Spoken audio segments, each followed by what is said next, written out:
समर्थ. आज 25 जानेवारी म्हणजेच रथसप्तमी, भानुसप्तमी, तसेच तिला माघ शुक्ल सप्तमी असेही म्हणतात. तसेच आज सूर्यजयंती साजरी केली जाते आणि हिला अचला सप्तमी असेही म्हटले जाते.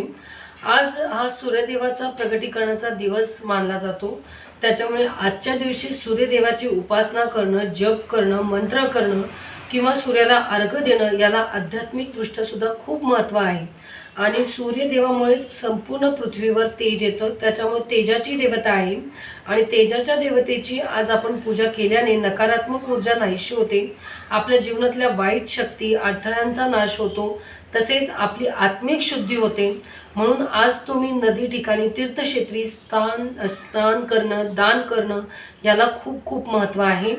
आणि तसेच पौराणिक कथेनुसार आजच्या दिवशी सूर्यदेवांनी 7 घोड्यांच्या रथावर बसून जगावरती प्रकाश टाकला होता आणि तेव्हापासूनच ही 7 घोड्यांची प्रतिमा आपल्या घरात लावल्याने आपल्या घरात प्रगती होते, आर्थिक प्राप्ती होते, उन्नती होते असं समजलं जातं. सूर्यदेव ही आरोग्याची देवता आहे. म्हणून सकाळी सकाळी सूर्यदेवाला जल दिल्याने, अर्घ्य दिल्याने आपल्याला आरोग्य, दीर्घायुष्य लाभते.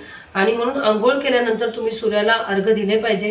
तसेच सूर्यदेवतेची उपासना करण्यासाठी मीठ न खाणे रविवारी हे सुद्धा उपासनेचा एक चांगला भाग आहे. त्याच्यामुळे मनाचे व शरीराचे शुद्धीकरण होते.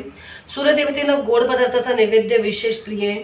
तो गुळाचा नैवेद्य तुम्ही आज दाखवू शकता. तरी तुम्ही काही सेवा करून अनुभव आले असतील तर आम्हाला नक्की सांगा. श्री स्वामी समर्थ.